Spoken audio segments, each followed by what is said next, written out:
welcome to Lucid Commons. Thank you. Excited to be here. I'm so happy to have you here.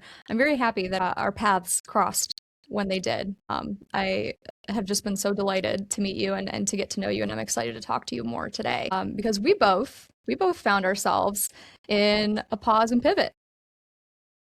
Yes. We did. So before we dive into that, can you tell me who is Evie Wick? Who is Evie Wick? I am. That really is the crux of it. I simply am. There are so many labels that I have worn, am wearing, and they tend to stick really tightly and then peel off like bad name tags at a convention.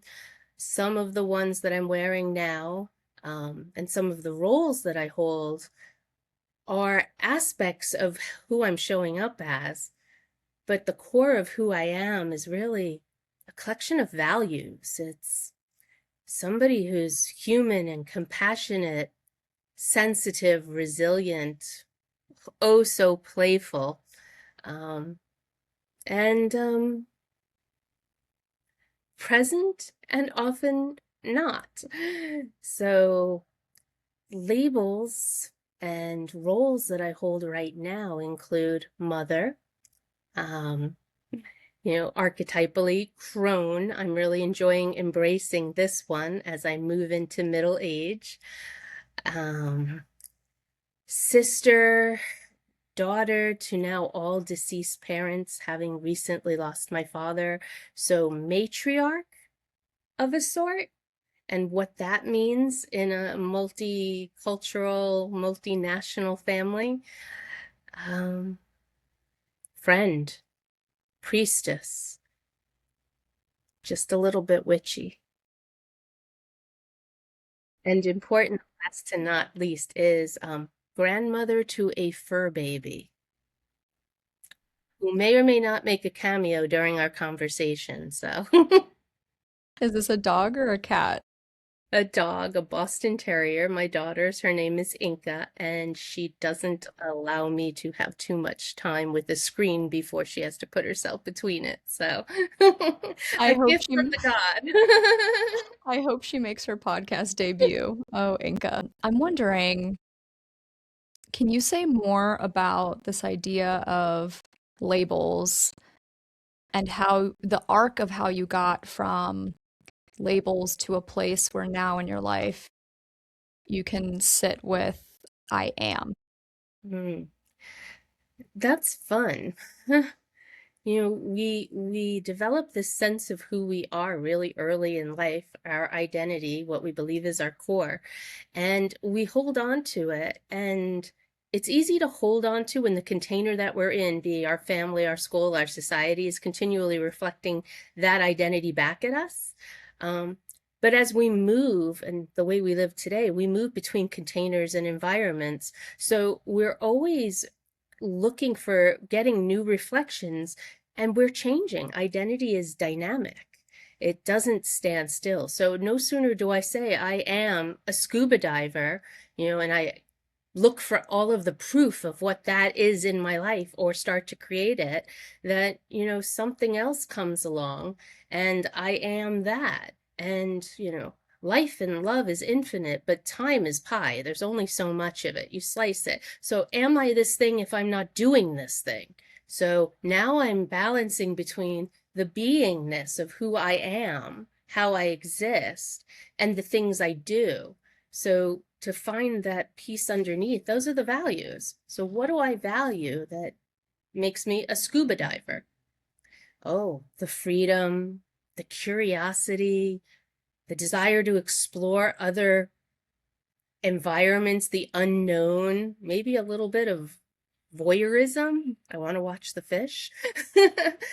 And so that's where I find the I am. And those translate to other things I do.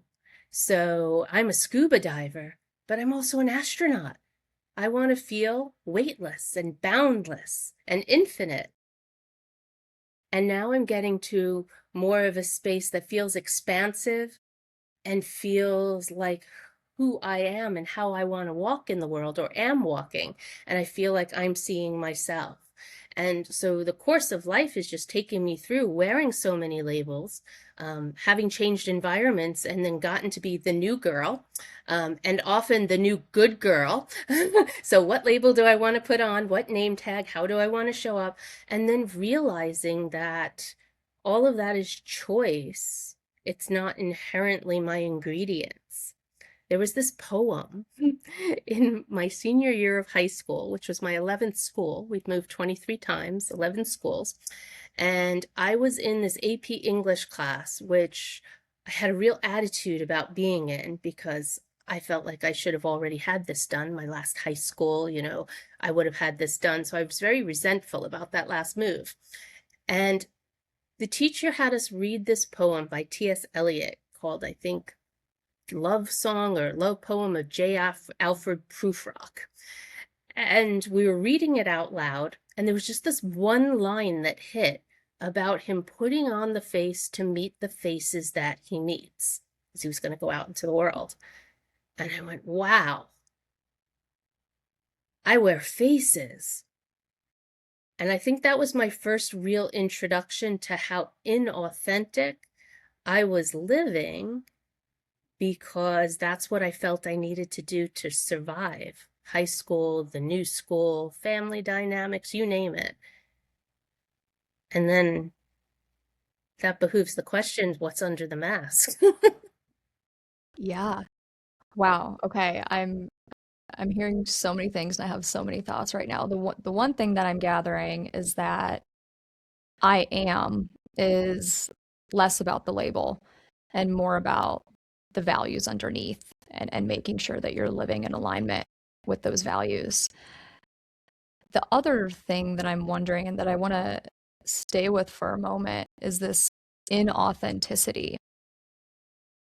I'm reading The Four Agreements by Don Miguel right now. Mhm. And the first chapter, the first agreement is to be impeccable with your word. And within that, he discusses how all of us, when we are raised in this society that we have been raised in, we are, I don't know how I feel about this word yet, but we are domesticated. Yes. And I've been thinking a lot about that. I haven't even moved forward past the first agreement because I'm just dwelling with the first agreement, right? To be impeccable with your word and unpacking everything that is in that first agreement. And I'm wondering what your thoughts are and your experience in realizing that you were living inauthentically, how you came to a place where you felt like you could live authentically. And I'm especially curious about that in the context of all these different masks that you may have had to put on in attending 11 different schools and moving 23 times. I mean, wow. Or the age of 18. Wow. Well, here's the thing. I don't know that we ever fully and completely get there, and I don't consider myself an expert on this. It's a very individual journey. And I feel like every time I have peeled back a few layers and owned a trauma, faced an incongruency or something about myself, or falseness, and peeled it off, and sat with, oh, here I am. This is authentic me, right? Along would come some other awareness or reflection back or experience in life that would show me that there's one more layer. And there's more, and there's more. And in part, it's because the part underneath isn't static. It's growing and changing too. And as we're growing and we're evolving, we're having more experiences. That also includes more things that are bringing us up against traumas that we may or may not know we consider traumas. And therefore, we're responding with trauma responses, which are mechanisms that we've developed over time in order to survive, to coexist even in environments where we don't have capacity to be or feel authentic. It's not all dramatic, the way we define trauma. Often it really can be just things that don't allow us to feel like we can show up as our core self because we're in an environment that has underlying different values or people who are behaving in a different way, and that's affecting our nervous systems. And so I would love to tell you that I have an easy answer for that. But I feel like this period is as much about peeling back some more layers and unlearning, as you called it, the pause and pivot, because I was working a very, very long career in international global learning, 170 countries, again, labels, job roles. Love what I did. The values underneath were about learning, sharing knowledge. What did I do with that before? Peace Corps, 3.5 years in service. Before that, teaching in college, teacher's assistants. Before that, my younger brother, both of us like in our bathing suits with a little chalkboard, and I'm like writing out spelling words. And we're both neurodivergent and not doing well. And I can tell you there are 21 ways to spell any one word in the mind of a dyslexic 6-year-old. But I was playing teacher. So when I look at that and I go, where is the authenticity? And I find it in the value. It's not always in the expression of it, because there is many times where I've shown up attending to that value, but not necessarily in a way that felt authentic for me. You've had so many rich life experiences that I want to hear about. The question I have right now is there one value that you can name that you have learned maybe throughout this process, this pause and pivot, this messy middle that you're in, that is a core value, and how did you figure that out? And how are you living in line with that value? If I had to just pick one, I would say play. Play, playfulness, playing. So every form of the word creates connection and creates learning. So we know that when children play, that is the form in which they learn. And when we learn through play, we need how many repetitions? Maybe 20. As an adult, without play, 400. So if we want to do some major change, organizational change, we really should have every person, playing, playing, role playing, touching, feeling, engaging every sense. We talk about parallel play, which is an absolute favorite thing for me. And I do this as an adult too. I do what I call body doubling, where I have a friend who has some work to do and they work remote, or they just have a project and want to journal, and they come into my space or I go into theirs, or we choose a public space like a picnic, and we both do our own thing in shared space. So we share that container, and then we have moments of engagement. And it feels very much like playing in your neighborhood when you were a kid, or playing in the backyard with your siblings, where you're not necessarily doing something together, but you're together. So there's coherence. Wow, okay. Play. I want to stay with play. I have been wondering too. So I'm reading this book right now, well, rereading, because I read it once when I was pregnant, The Danish Way of Parenting. Have you read this book? Oh my goodness, talk about coherence. I studied in Denmark. Oh my gosh, no way. Oh, cool. Okay, what were you studying in Denmark?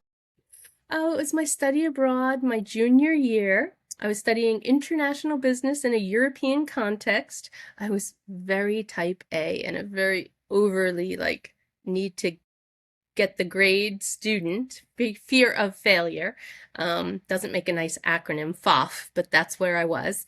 And it was one of the few programs that wasn't the pay the fee, get the B. It was academically rigorous, had to travel all over Europe, go meet the Investni Bank in the newly formed Czech Republic and talk about privatization, and go to Russia after the fall of the Soviet Union and see how they were privatizing. All capitalist commerce happened on the street because the buildings were still state-owned. Fascinating. And then Denmark. I mean, the culture was everything that Long Island was not. And wow, they broke me open like a raw egg the first day. Wow. Okay, what was it? Take us back to that experience. Okay, being from Long Island, plopped in somewhere like Denmark. What was it? I think I may know just from gathering from reading this book about what it is about the type of people that they are and their culture, but what did that feel like to you, the sensation of being cracked open? What was that feeling? Did they make you feel seen? Were they kind? Like, what was it about the Danes that you were just, wow? Well, let me tell you my first morning's experience so you can kind of step into my skin a little bit and see what I mean about the layers upon the layers. So I chose to stay with a host family. I really wanted to have the whole experience as well as a domestic family experience. I grew up in a different environment. And so my family, Jens and Hannah, were 30 and 31 to my age 20, and they had two small kids. And they picked me up, took me home, and it was already late, went to bed. So the next morning I get up and it must be like 6 a.m. So I put on a sweater and some white jeans and I go and I sit up on the sofa. I don't know how to turn on the television. I don't know how to do or touch anything. So I just sit there quietly and I wait for them to come down. I hear their feet coming down the stairs. And as they're coming down, their giant German Shepherd dog, very old with a bowel problem, comes running down in front of them, leaving a trail of poop, and then jumps onto the sofa, onto my lap, onto my white jeans, gives me a big lick, and then jumps off, circles the table, and continues to leave spirals. In comes Jens in his BVDs, only, yawning, saying something in Danish to the dog, with Hannah right behind in only her underwear, and two naked children, all speaking in Danish and then switching to English, and then they just all stand there looking at me. And Jens throws a newspaper down on my lap and says, "Hey, what do you know about this?" And I don't even know if I was breathing. So I look at the newspaper and it's in Danish, but there's a picture of a severed penis. And the headline is about Lorena Bobbitt's. And I didn't know where to start on any of that. And so I learned how to be comfortable with my body, that nudity is not necessarily sexualized, and that it's okay within a family structure. That animals aren't thrown away because they're inconvenient. And that apparently American news is humorous and fascinating to them, and that it's okay to put those things on a newspaper cover. I mean, I didn't even know you could put a curse word. Like the layers of prudery and lack of understanding of intimacy. And I hadn't even had breakfast. Wow. Okay. That is what a cultural shock. Okay. And so nervous systems in a freeze. One of my coping mechanisms, one that served me well throughout life. But at the same time, it was an opportunity to create a baseline. And that was the start of 6 months of real life experience with no assumptions, like all limiting beliefs completely blown away. So how did that 6 months unfold? Because that was your first impression of the Danes. By the time you were leaving, what did you absorb? What did your nervous system absorb from this culture? Incredibly open and human and reserved in a way that creates intimacy that I don't think is understood by people who aren't of the culture. They have this word, hugli, which loosely translated means cozy, but it's not about a physical experience, a physical environment like a cozy cabin. It's about a sense of being, like we feel cozy. An evening spent together, having conversation could be hugli. And we don't even have a word for that. You know, they are innovative, creative, so connected with their humanity, with the earth, with nature for the most part. And again, I'm speaking as a culture so because we're living just in a suburb outside the city, but so comfortable with their bodies and the roles between men and women. I don't think I'd ever experienced gender equality to that level. And again, realized just how many masks were in place. I went to a park one day. I met my host mother outside of her job to just have lunch. Most people bring food. You don't eat out as much there. And so we pack these little lunch boxes and eat open-faced sandwiches. And we just sit in the park. And women who are, working in their professional experience, whatever, just go sit in the park. You take off your top, breasts are completely fine. There's nothing special about them. So you could just get some sun. I mean, how healthy is that? Amazing for you, vitamin D. And we were sitting and eating, and I was picking out all the cucumbers because they were my favorite. And she nods to a boy walking by, or a man, but for her perspective, a boy. And she goes, "You can always tell which ones are the Americans." And it's like, "What do you mean?" She's like, "The ones with the dark sunglasses that are trying not to turn their heads as they look." That is hilarious. Oh my And goodness. a little bit because it's not just the men, but it's the women too. It was a real experience for me not to stare, not to be like in awe, because I was taught to cover my body from the earliest age. I remember bathing with my brother, and like I'd make him wear a washcloth, and I would wear a washcloth, and we were like 3 and 4. Oh, I have so many more questions. Okay. I want to hear. So, okay, so one thing I'm gathering from this book I'm reading is the Danes are notoriously the world's happiest people. And so I think there's something to learn from them, right? Authenticity. I know there's a whole chapter in this book on authenticity. So to me, and actually the first chapter I'll say is all about play. So going back to play, I'm curious. So you said this host family had 2 children. Hmm. How did they treat play? Because what I'm gathering so far from this book is, and they have this quote in there about how in America we treat play as a reprieve or a break from serious learning. Whereas in Denmark, play is considered serious learning for It children. is. It's built into the schooling. And they even have, and it's not just for children, they have something called a folk high school, which is something that you can do after you graduate the, I guess, K to 12 system, the normal system, where you go to these different folk high schools, but you set yourself up for your own course of learning. And I think it was like a 9-month stint or something, if I remember correctly. But it's like young people who are just curious about something, and it doesn't have to be a career track.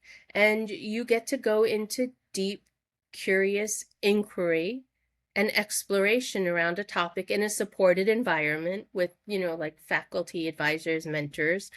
And I was so fascinated about that. I mean, here I am, I'm a junior in college, and I have a major and 2 minors, and I'm going, wow, I would have loved to have had an experience like that. It's why I used to sneak off to the library and just pick random books off the shelf, because I didn't know what I didn't know. And to have that built into your society is like there's room to explore, to try. If you could wave a magic wand Mm-hmm. and take a lesson that you learned from the Danes in terms of play, curiosity, uh, their authenticity, what would you change about American society and American culture?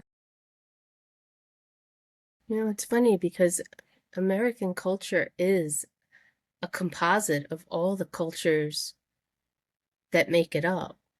So it exists in spaces and places, and it's hard to say because I'm speaking as a New Yorker, and I know that the culture is different in Minnesota or in Arkansas. So I don't even know if you can speak to American culture per se.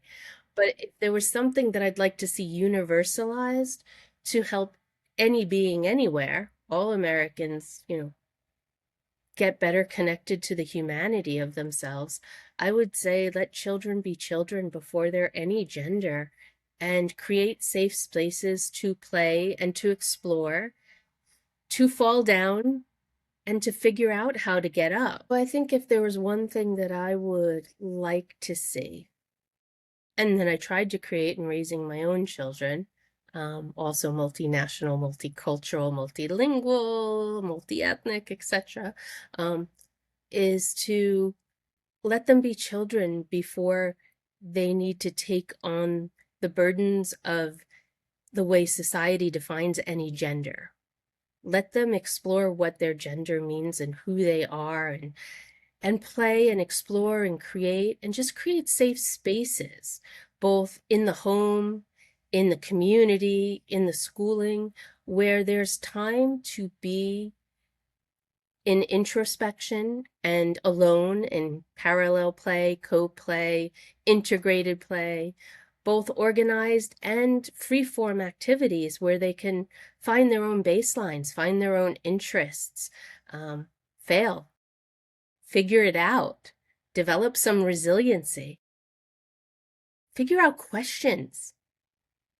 If I could equip children with anything anywhere, it would be the ability to form questions and feel safe enough to ask them, and feel empowered enough to know that it's their right to express their curiosity. I remember the first time we talked, one of the things that you said to me was the quality of your life is determined by the quality of your questions. Wow, you're And good. I wrote it down. And it has, I mean, it's just, it echoes like in the back of my mind. And that was an observation I made throughout law school and practicing as an attorney is, well, wait, everything depends on the quality of the question, on how you frame the question, right? On what words you use.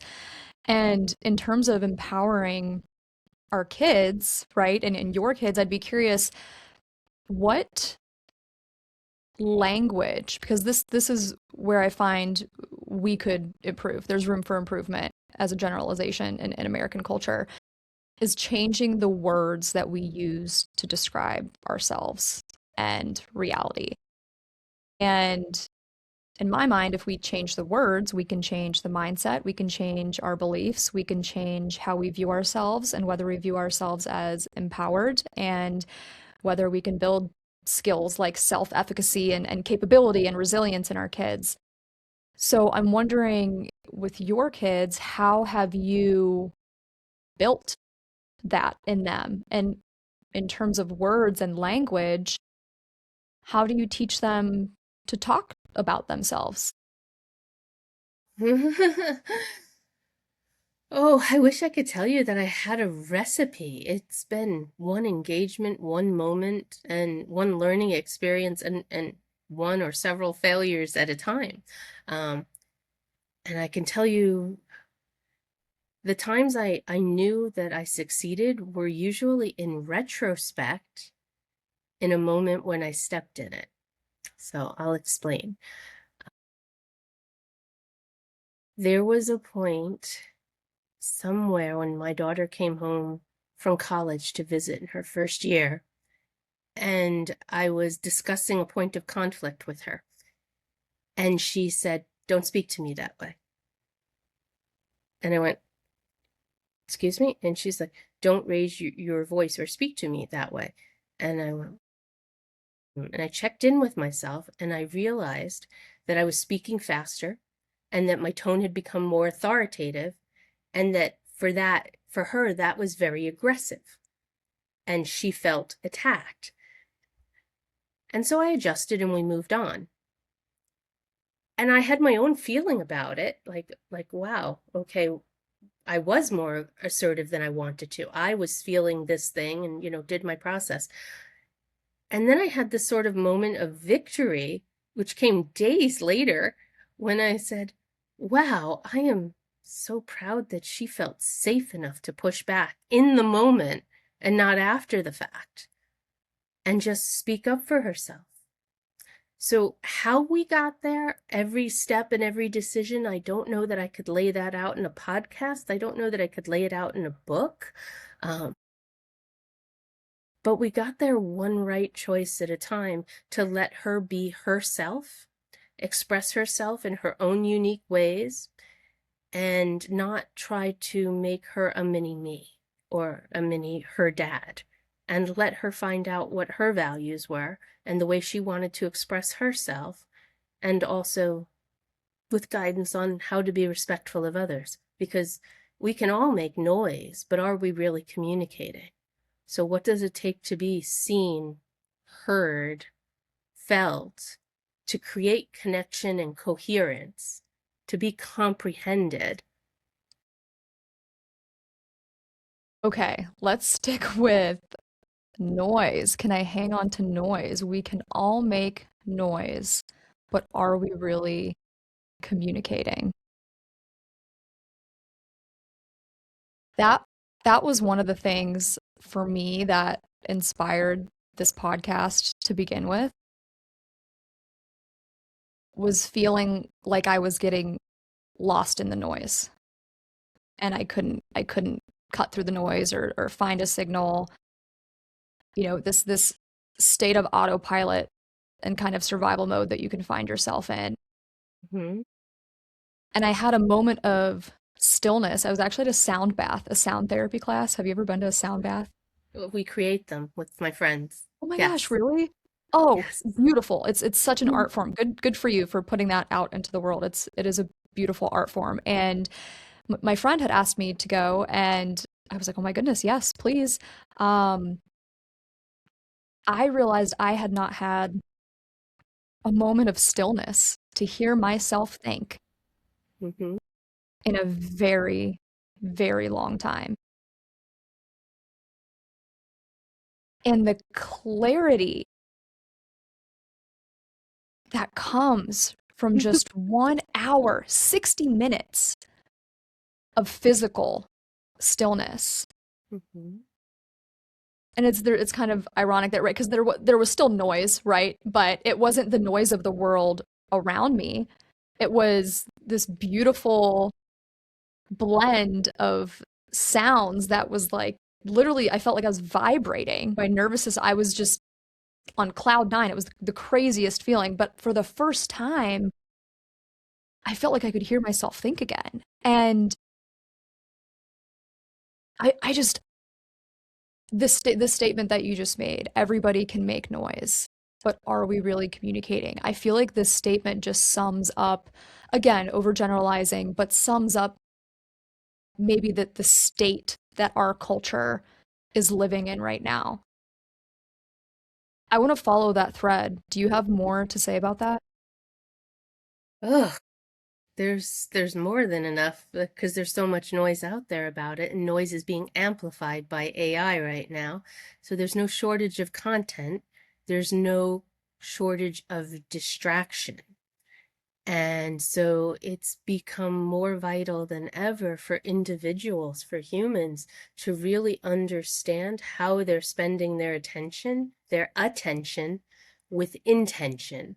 And there's a writer, there's so many writers I adore, and I wish I could like write them and quote them all. Nir Ayal, and he writes about the brain and attention theory, and he has this drawing he did once which just floors me, and he's like, you are here, right, with your intention, and then there are give me a second here, there are actions and distractions.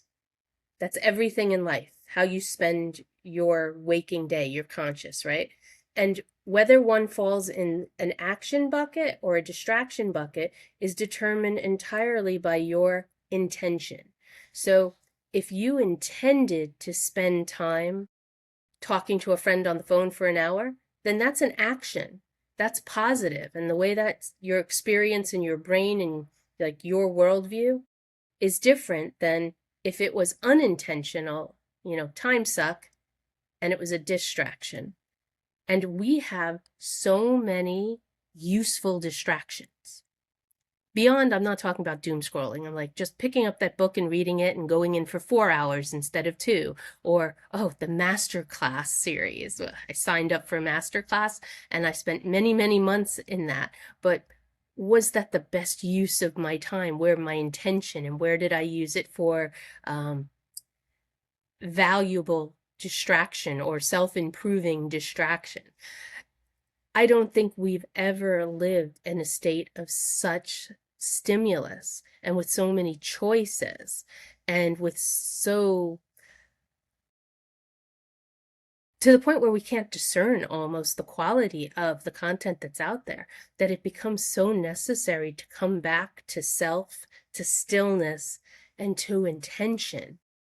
And to know our intent, we have to know ourselves to a certain degree, because like all things, like the faces, there are layers. So, two thoughts. One, to know yourself. I'm 29 years old, pushing 30. I'll be 30 this year, and I feel like I am just now truly getting to know myself. And I think as women, especially, there's this sense in our culture that we don't get to know ourselves, or we haven't earned the right to live authentically until we're like 50 or 60 or 70. And you hear the 65-year-old grandma saying, "Oh, I can say this and I can say whatever I want because I've earned the right," or and I saw this article on LinkedIn the other day. The headline was something like, women age like a fine wine. And the comments were, I thought that to be a very interesting title, first of all, interesting editorial choice. And the comments were interesting. I'm someone who's very hung up on language, right? Words create our world. They create how we feel about ourselves and how we show up in the world and how we treat other people. And it seemed like they were kind of leaning into this idea that, not that we have to earn the right to be ourselves, but I guess it's okay that this is the natural progression of womanhood and development, that perhaps every decade you get just a little bit better. And it was just an interesting frame. I'm curious about your thoughts on that. Sociologist dream. I'm going to tell you in a book that I'm listening to right now that was just recommended to me by my yogi. Autoimmunity and the Good Girl. It just came out. And Good Girls. Yeah, and the Good Girls. It is by, I'm going to find her name here. Oh, Sarah Hirsch Bordeaux. She has a fascinating story. I'm listening to this book and I am hearing my own story and the story of countless women that I know in it. And she really did the research. She literally funded the research herself on the connection between women and who are eldest daughters or single daughters, like only children, and autoimmune disease.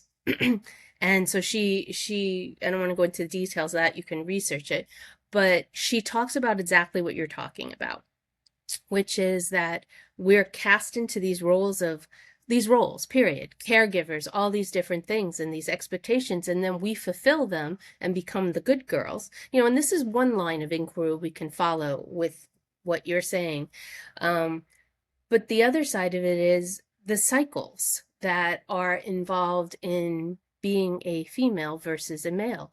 We're living entirely different experiences in those genders, and our society is built around the male cycle, which is a continuous line from birth to old age, whereas women are living in, to a degree, we hit puberty, then we have monthly cycles. Like, our personality is affected by those cycles, the water in our bodies. So we're going through these cycles within a reproductive cycle. So circles within circles, within circles, within circles. And then there's some fireworks, and then boom. And you know what I'm going to say there, right? menopause. And so I think that ties into what was not so eloquently being almost made fun of in that writing, is that when those big changes come, a lot of permissions come with it. And there are a ton of stats out there too about marriages that end right as women hit that space, and they associate it both with the empty nesting and with the age. Um, Career changes, pause and pivot, whole hosts of things, because noise, internal noise, biological noise, and then societal noise. And then all of a sudden, through the chaos of that, there's some clarity. And if you don't find it naturally, you have to seek it, because that whole process is medicalized. And so, therefore, it's become something that's stigmatized and scary that you need to solve or heal or treat. But to do that, you have to ask questions, even if it's just to ask for an appointment. And in asking the first question, it begets another question and another question and another question.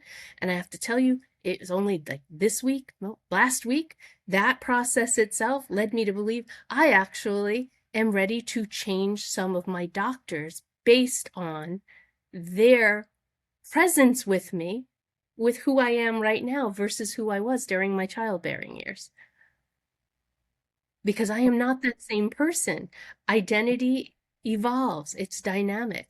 So do our needs and our wants and our tolerances. So I Yeah. have more capacity than I ever had to deal with the things that you're describing. I have less tolerance. I have more discernment. And I have a voice with range that I am willing to use to speak up on my own behalf in a way that I did not know I could do earlier. And then when I knew I could, or at least I believed it, I saw it around me, I didn't find the capacity in myself to do so until I did. Hmm. I wish that for every woman everywhere. Absolutely. I'm with you.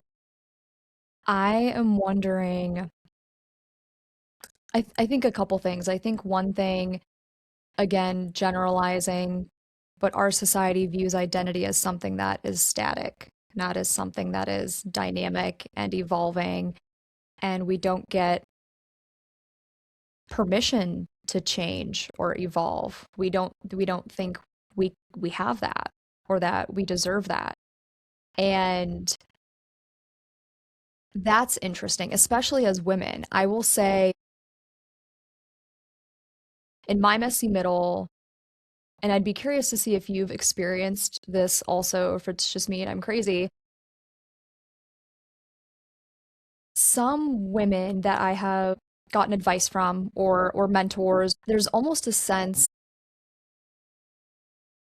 that I don't deserve to be authentic so soon, right? Like speaking about this kind of, women aging like a fine wine, and you progressively get to live authentically and to make choices based on what you want and who you are, and to be aligned with your values so early in life.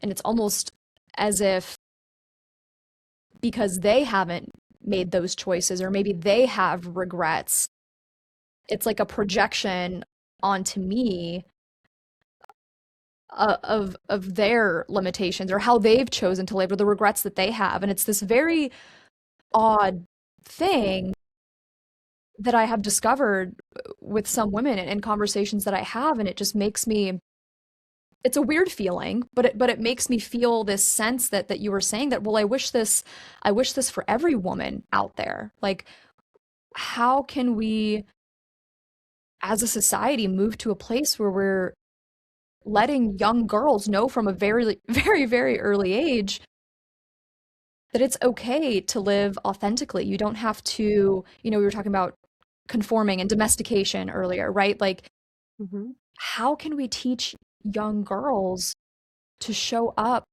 authentically and build skills like self-efficacy and capability and confidence? I wish that I'm with you. I wish that for every girl, for every woman out there because I'm seeing it with older women that I'm speaking with, you know, in their 40s, 50s, 60s, and I want them to know that they deserve to live who they truly are, Let's right? have some fun here. Wow. Let's have fun here. Okay, There's a let's go lot there. here. Like, Let's go there.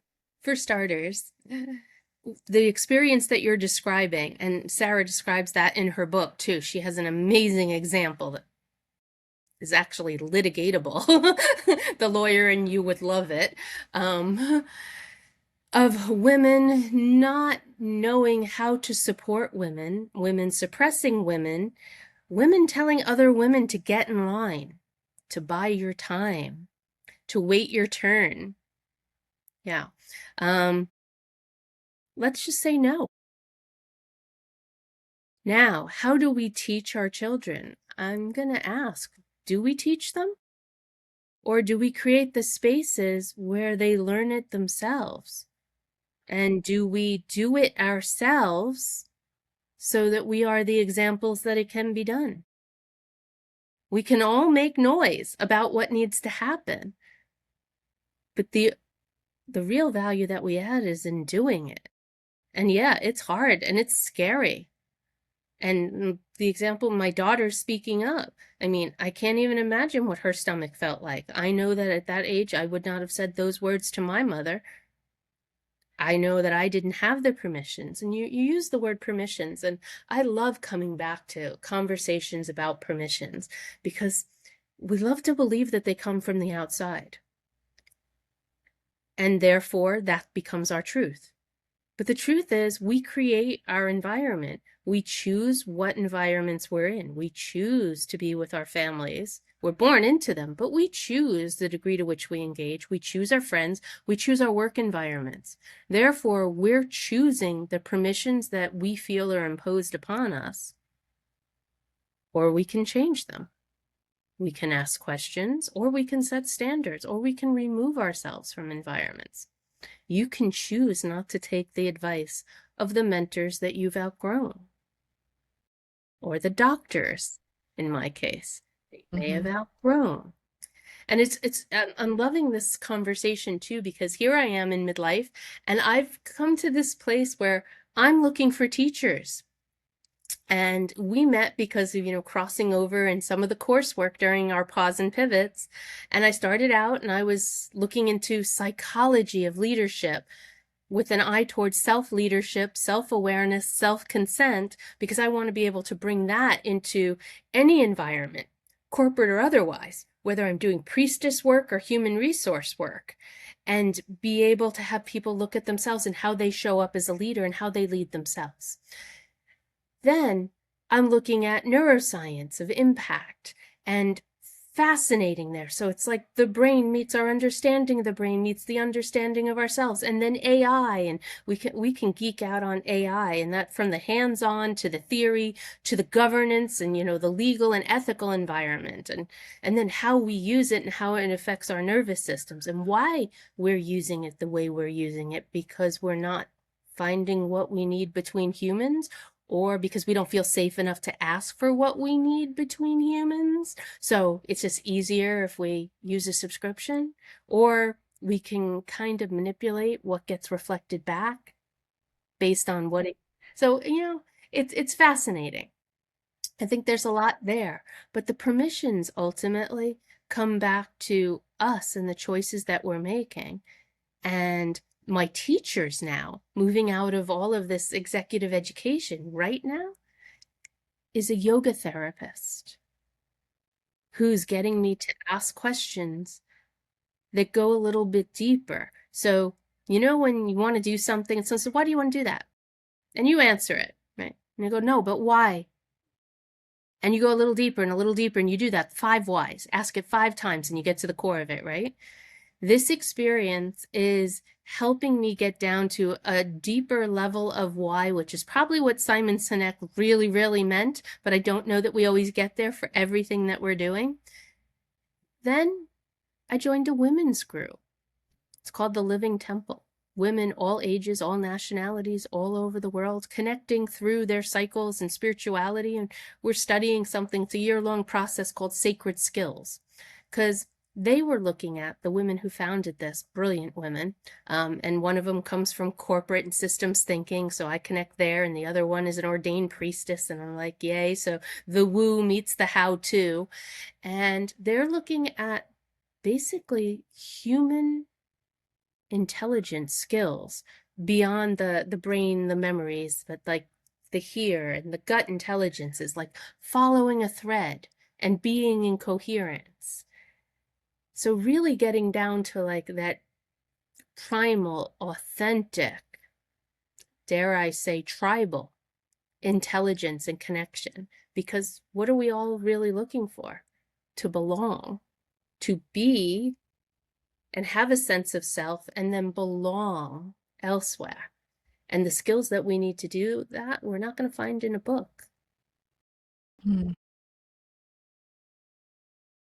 All of these teachers that you are looking for in this season of life, is that one thing that's helping you through the messy middle? I want to dig into the pause and pivot, the messy middle a little bit, and in the first place, being the type of person to say, I need help, and to know when you need help, and wisdom and insight from other people, different perspectives, right? Diverse perspectives.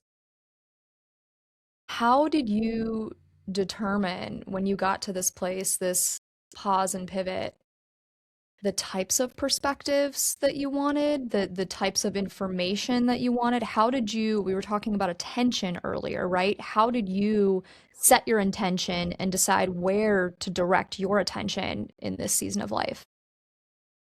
I love that question because it sounds like it's something that I thought about and I chose, like that I made some lists and, some Venn diagrams and whatnot. But it actually comes from a combination of all of the intelligences. So it's coming back into my body and my awareness, and from the space of, at any given point, what do I need right now? And then looking around and responding, seeing these things, these threads that keep coming up. So the first one that I realized was that in going from, leaving a corporate career of 21 years with one company, I had multiple roles, but I had an identity that was associated with that brand too. And saying, who am I when I am not, an IBMer as a professional, And so I was unpacking that and exploring some of the professional training that I was doing, some of which wasn't available to me simply by time or other constraints while I was working, and said, let me explore and follow some of those threads. So that's one. That's all, up in the brain. But yeah, that felt really, really good. Developed some new skills, some new capabilities, expanded the network, feel really good about connecting all of those dots. And I was looking at what was happening in my body, and I'm looking at considering new roles and what's a fit for me, and the who am I professionally question. And I was just having these conversations with a whole host of people at the Association for Talent Development, had a happy hour here in New York City where we were all geeking out on like how we need to show up as professionals in this time with the AI transformation and what it means. And I'm going, so much of the choices that I'm making are coming from a felt space over a chosen space right now. And there's almost a sense of urgency around it. I'm sitting with the feeling of discomfort, of uncertainty, being unemployed in a country that grades you on how effectively you spend money and consistently. That's what our credit score is. It's kind of fascinating. It's like we gamified capitalism for the individual. And balancing that out with this time for stillness to move at the pace of my own nervous system, my own curiosity, and prioritizing that. So that was the first thing. And in that space, and like you said, when you hit the stillness, clarity comes, I'm watching places where I'm curious and I'm reaching curious, but I'm not giving myself the permissions. So now we start with those like drill down on the whys, but why, but why, but why? And recently I came back into, I have about 7 year practice doing Kundalini in the mornings. It's a yoga form that I really enjoy, involves breath work, and it's really about awareness and consciousness. And I started this one video from this teacher whose videos I've been taking for years, and this one video in which she laid out a journey and gives you a invitation, not a challenge, an invitation to complete it for 40 days. And in those 40 days, like to rebalance the two hemispheres of your brain and to understand a little bit more about how to balance your nervous system, build capacity, and then she offers you the research. She tells you her friend did her dissertation, and you can email her and get the research paper on why this works. And so I did that, and I started it, and then I wrote for the research paper. And then that led to having a phone call, and then having the phone call and just feeling the rightness. Like, it just follow the threads. It's like the Celestine prophecy. It shows up once, it shows up twice, it shows up 3 times. It's like jackpot. And I decided to join her program, her container, because it focuses on ancient technologies for modern leadership for women of any age, size, denomination, nationality, sexual orientation. And you're invited to show up as you are.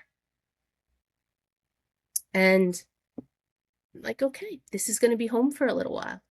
So between this and the Living Temple, and these two, they integrate. And it really is about finding other people to connect with who have shared passions, similar journeys, and genuinely want to approach everyone they meet with curiosity. Tell me about you. It's like moving from podcast to podcast, each conversation and interaction in a way. And we learn about ourselves by connecting with others. So my journey into who am I as a professional when I'm not an IBMer is as much about being with other professionals and having reflected back what I'm sharing and how it's being received and where something has value, have one going, we need you in this. And I'm like, oh, that's great. And that's really validating. And also discernment, because I'm protecting my pause and pivot for a little while so that I can start to culminate some of this and also start to explore and see what opportunities are out there. But it's happening down here and down here as much as it is here. There's no devious master plan, as I like to say, like written out. There's no checklists. The two words that I'm hung up on are integration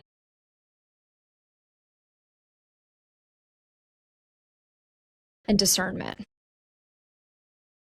So when I think of integration, I think of our conversation about attention. I think of the age of information where we're inundated with stimuli and information from all over, information at our fingertips. And now with AI, it's really raising this question of human judgment and discernment. Mm-hmm. My brain is like on fire right now. I have so many questions, so I'm like trying to figure out where to go with this. Bear with me. Mind map. Mind map, truly. There's just like lighting up all over the place. So let's dwell with integration for a moment. So you are in this pause and pivot, and you are Mm-hmm. seeking out teachers. You are a curious person. You are a curious soul. How do you said you were being very protective of your attention and your pause and pivot and where you were directing your resources, cognitively, emotionally. How do you let's bring in that discernment piece, right? How are you discerning what you want to learn, Mm-hmm. what to keep from what the teachers are offering you, right? Because some you may keep, some you may leave. And what is your integration process too? Because I'll share one thing that I've found is because I'm so curious and I also love to learn, I realized part of what burned me out is consuming way too much. My nervous system could not handle all of the books, all of the courses, all of the articles, all of the Mm-hmm. high quality, interesting content, right? Like, it's not like I don't have social media, I'm not doom scrolling, but you can consume too much of a good thing, just consuming and Yeah, consuming and consuming without digesting, not creating intentional space and time to integrate any of that. I love this question. I want to hear more about your process. I'll share Mm-hmm. one thing that I've done is I literally, when I see a cool article or something that I want to direct cognitive resources to, I will literally put it on my calendar. 20 minutes, in the evening, read this article and reflect, journal about it. So that's been helping. And also just, narrowing my attention, narrowing my focus. But you are in this state where your pause and pivot seems to be all about following your curiosity and following these threads and learning from teachers. But within that period, practicing discernment and integration. I'd love to hear more about this. I almost feel like we queued this up, like the universe loves us, It's that neural synchrony that we learned about in class, remember? right? It's incredible. So I love the word digestible. That's just it. Is we have more than ever, as you were saying, like access to a wealth of information and experiences. One human, you can't take it all in. And bringing that in and saying, what can I do here now? What do I need to? And then kind of discerning from there to be able to do that is a challenge. And in this period where suddenly things are wide open, so, didn't have my work schedule too, which had been setting my biological timing for 21 years, right down to scheduling vacations. So I needed to create a little bit of structure in my time. And then I also had to rethink some of the tools that I was using because I was in a different process. Um, so I think the most recent way that I can articulate this um, is because I have a process, but I haven't put it quite into words yet, is this. For starters, I have reflection partners. So I have a coach. I have someone I bring things to, like big decision things, including like joining programs, so that we can reflect back and discuss values, and I don't get wrapped up in the momentum of things. And in order to bring things to my coach, I need to bring them into words.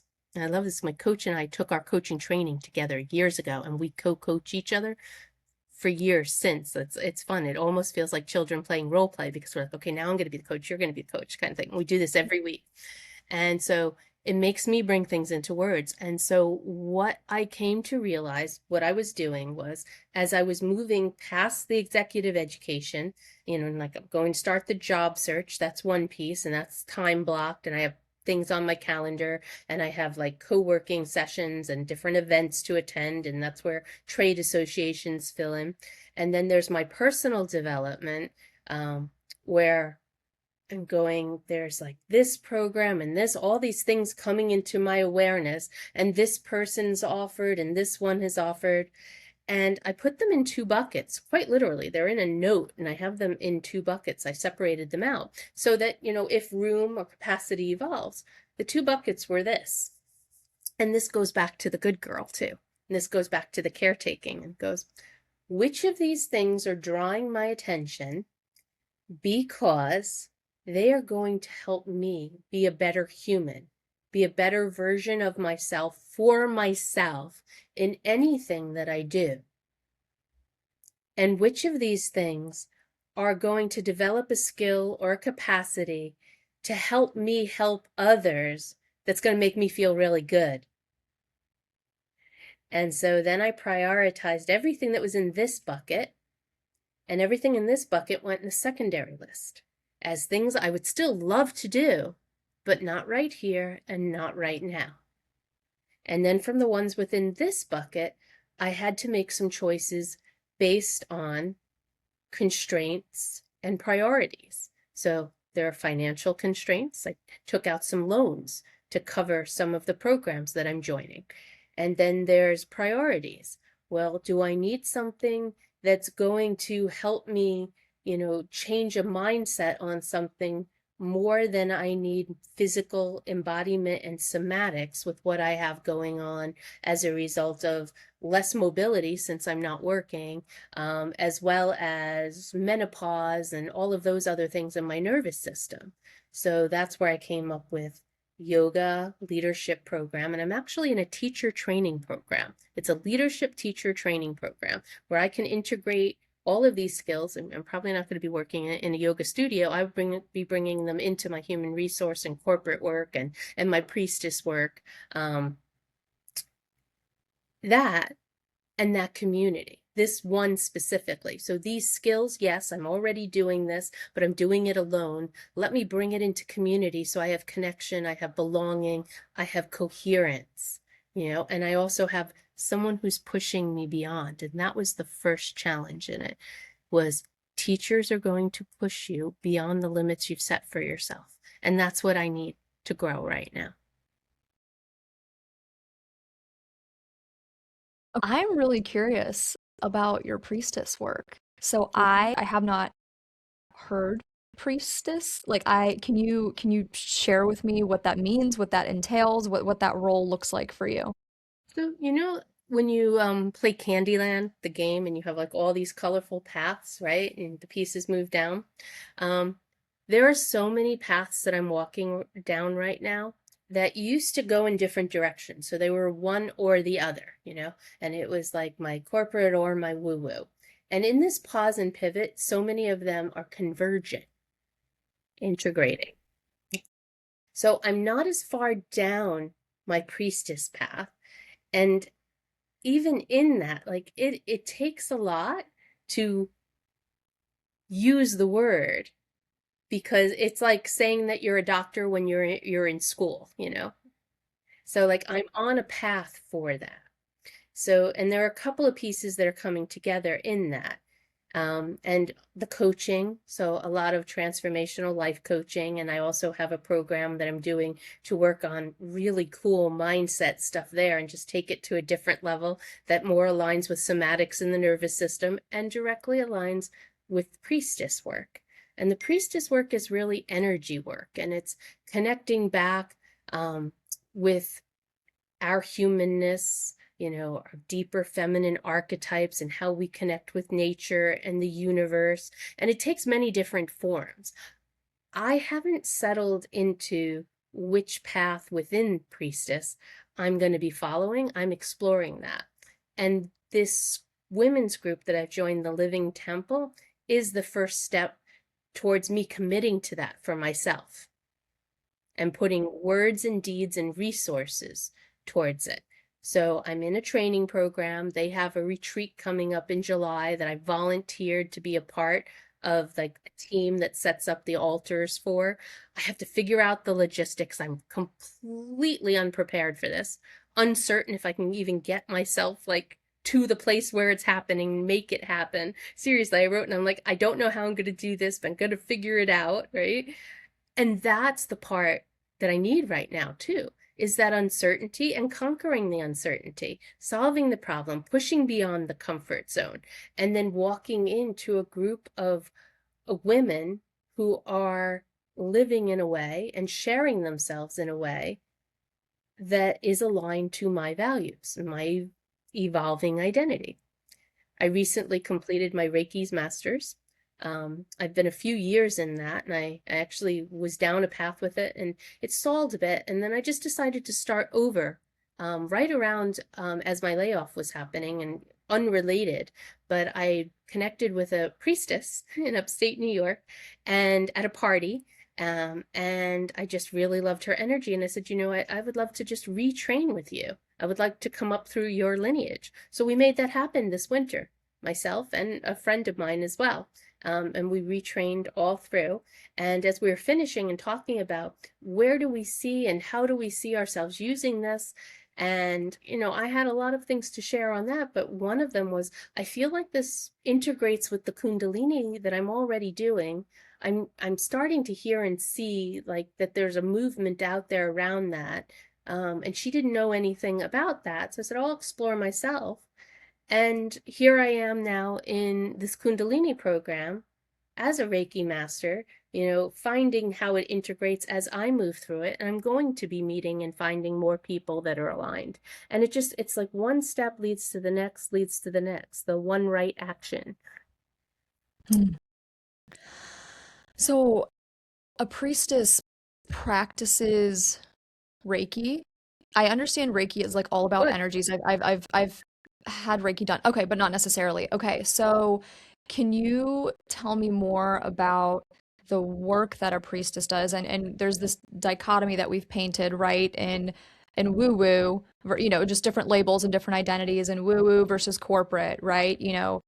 Maybe spiritual knowledge versus technical knowledge, right? So it really fascinates me. That's one thing that's super fascinating to me about you is being able to hold space for both, right? I feel like sometimes our brains we like to pick a black or white, or we like to pick an either or. Sometimes we like a label. Labels help us, right? And you're able to hold space for so many different ideas and perspectives and practices. And I'm curious about what the actual work of a priestess looks like. And I'm very curious about, you were talking about, okay, how am I going to use this? Like, how do you make that work that to someone could sound woo-woo? How do you make that palatable and help people embrace it and understand it? So, and I use the terms sort of lightly, like I'm self-effacing the woo-woo. I don't really believe there's any woo.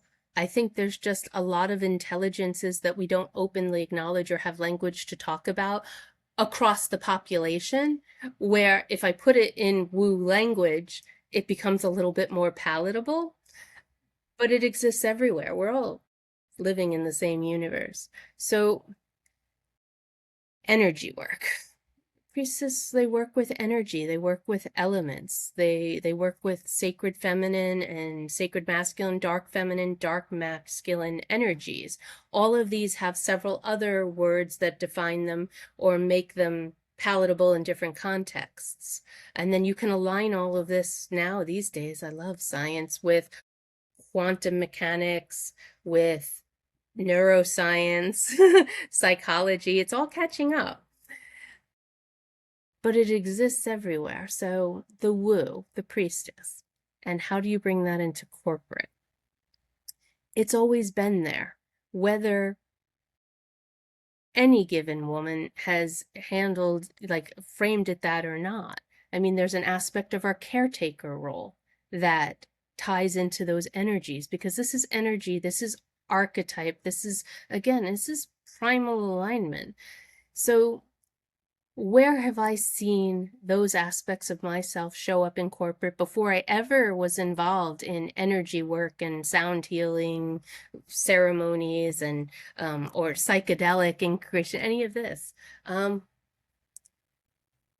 Where it was reflected back to me most eloquently was a project that I was on, where I was released because I had had a baby, came back. I was being brought back because I was good with difficult clients. The manager that I worked with, a woman as well, explained that somehow I had a way with angry clients that we could get to a calm to then get to the crux of what the issue was that needed to be addressed. So when we unpack that, now, and at that point in my life, the skill, the underlying abilities and capabilities, again, were early life trauma responses that had then been cultivated into strengths, including setting a pace, changing, but bringing the temperature down, walking meetings. I would get this client to join me for a lunch walk around the perimeter of the building. This way we could have non-combative conversation, and I would just be quiet and hold space, and there's no eye contact in it, so it's less. I didn't read a book. I didn't know any of this. This is so built into my wiring. I came to understand and later as it was being reflected back to me that I'm creative, a diverse thinker, really good in these complicated situations, that I bring value, but I also recognize that like what happens inside me for this, like there's a cost. And that was where I had to do work. And I had some inner healing and a lot of awareness to do. Um, and that's like a whole other path of like, and some of the other books that we've talked about, like the autoimmune and the good girls. But what it comes down to is that we all have these capabilities and use them to certain degrees, or we abdicate them and we expect others to pick them up. I will say that in doing a lot of self-discovery work, I have discovered the same trauma. Maybe we'll call it a gift. Double-edged sword. The same gift with people. And I'm reading this book. I know we talked about neurodivergence before, and in getting my ADHD diagnosis, of course, naturally, I'm trying to consume all the information and I'm trying to learn as much as I possibly can. But this is one thing I read about in this book that I'm reading about ADHD, that we're actually learning not only is it individuals with autism who are have varying sensitivities, right? Maybe very hypersensitive, absorb more from other people. People with ADHD also have this, especially girls, which have historically been understudied. And the bit that you said about realizing the cost of that, the cost of maybe having a more porous filter for sensation, right? And for other human beings. I think of our RAS, our reticular activating system. I think Exactly. of people with ADHD and people who kind of have this ability that we're talking about as just having a more porous filter. But the cost of that over time, if you do not learn to kind of harness it and regulate it, and it can be very heavy. It can It's be a called heavy. autoimmune disease. That's where it ends up. I need to That's read this what book. research is showing. And as someone who has the triple threat, so autism, ADHD, dyslexia, and two children with the same diagnostic profile, but who manifest differently, um, I can say like it's a joy and a burden. Like the way to connect such disparate ideas, the way my mind works fascinates me. Studying my mind was a precursor to studying the mind. I was fascinated. And at the same time, there are days when it's like, can I please leave this body? I feel like the world is yelling at me. It's just taking in too much. So the energy work really helps to be present enough with my embodied experience, not just the brain. This is where I keep coming back to like what's happening here, to be able to protect my energy so that there's more of me to share with others. There's more of me to bring into the work that I do and the people that I support and all the ways that I love because I've resourced myself first. Like there's this idea that like our first job in life, all of us, every single person, is to take care of this human, this person. And when we have children, well, yeah, we have them for a temporary time. It's sort of like a lease, but at some point, like they age out and they take on accountability to take care of their humans. There are no mini me's.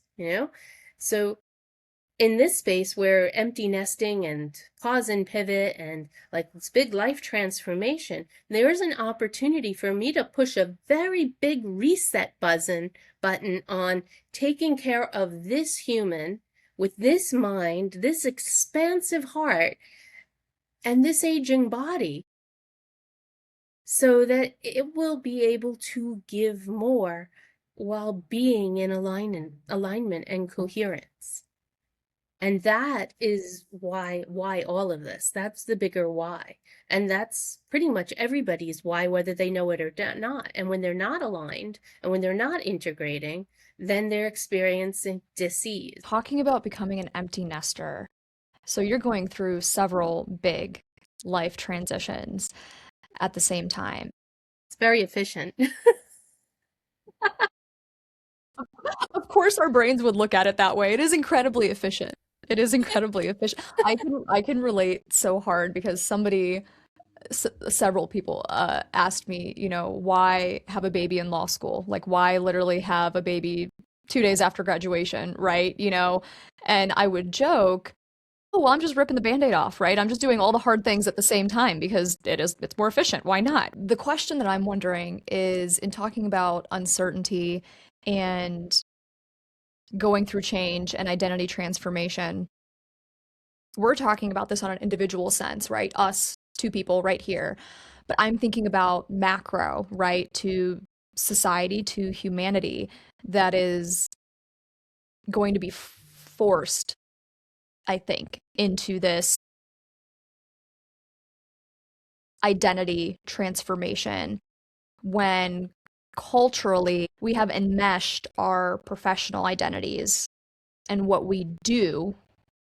My therapist has this saying, I'm always human doing and rarely human being, right? Yes. And we're always doing, doing, doing, and we haven't maybe learned how to be a human being. And if the oracles, right, are correct, and that there is going to be this massive unemployment in the future, or a massive reskilling where people are going to have to view their job in a new way, or view themselves in a new way.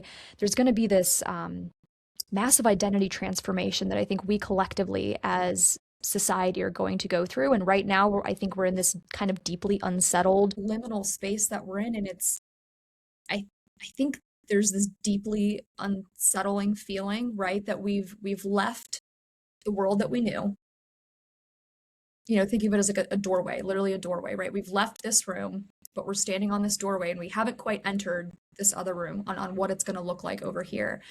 And being able to navigate and to find some type of orientation and grounding throughout this liminal space and uncertainty, you having been somebody who embraces that, right, to a degree, and has this zest for life and curiosity, and wants to know more and wants to experience all these things, despite some uncertainty. What thoughts do you have on this collective transformation, extrapolating from our individual experiences? What are your thoughts on the macro level on how AI is going to impact humanity? And really the bigger question too, go wherever you want with this, is what does it really mean to be human in the age of AI? Oh, these are the fun conversations, right? And also a little bit the scary ones. Like you and I, we're lingering in the liminal right now. And the beingness versus the doingness is something I sit with a lot. I was telling you about my buckets. And I think it is really hard for a lot of people in the modern world. Yeah, and this is across countries. I think it's really outside of people who are living on the land, maybe, who are, broken away from the cycles of like natural living, disconnected from nature. I don't think it's all people, but I think at this point it's a good amount, modern society, that value themselves based on what they do, value themselves based on the labels that they hold, or the net worth, or the style of the life. And it's all fleeting, so when we come back to the value of just being, how can you value it if you don't really know what it is, or know how to be in it? And I have done a lot of community education around like alternative lifestyle, LGBTQIA, exploring, people come in exploring their sexuality, all walks of life. And Sometimes it's as early as the opening circle. They're going, oh my God, I don't know who I am.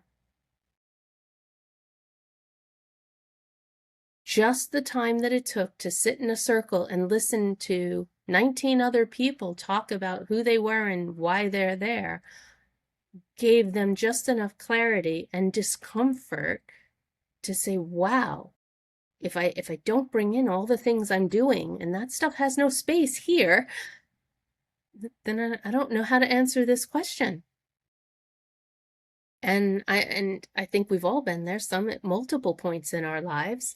And it's going to start happening at a larger scale as people are being displaced from doings that they valued themselves on. It's not just company roles, but it's even, and we're already seeing it, like in schools and community engagement opportunities. They're less and they're smaller, and like we're becoming more disconnected and onlineified, not even a word, to try to create efficiencies so we can all do more. Do more, do more, do more. But the doing isn't necessarily adding to the quality of our existence while we're telling ourselves that it's adding to the quality of our lives. That is such a great point because I think I've been thinking for a while that AI kind of has a PR problem, right? Uh, People don't trust it.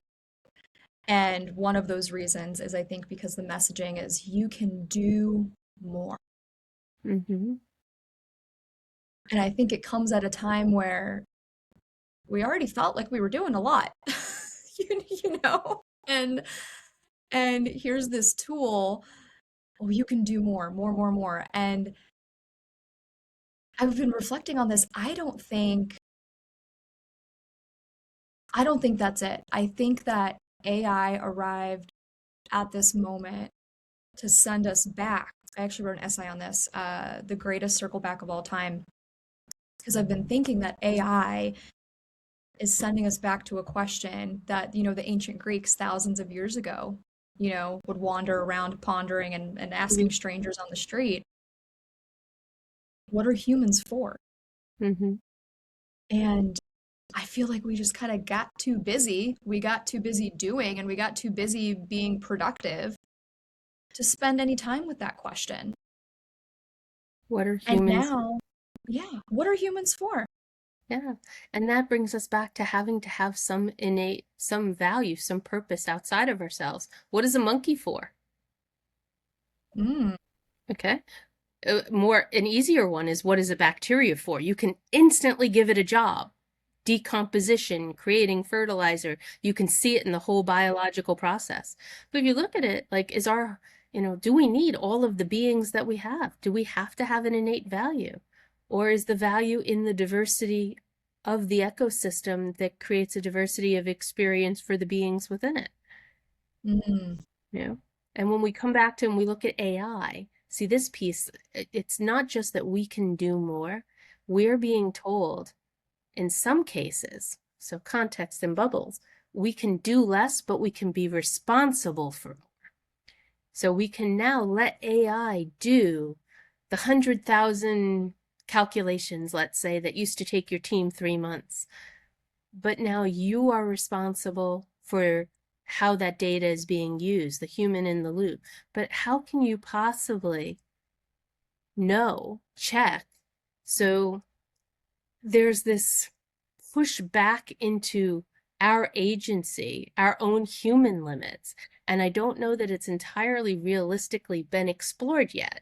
From a work redesign, but also just from like human design factors to say, like, we're asking people to take ownership of outputs, and this is legal and ethical accountability of outputs that they can't realistically check in a time frame that's less than just doing it. So there's a trust factor, but the trust factor is with a technology that, unlike regular computer algorithms, can change and evolve.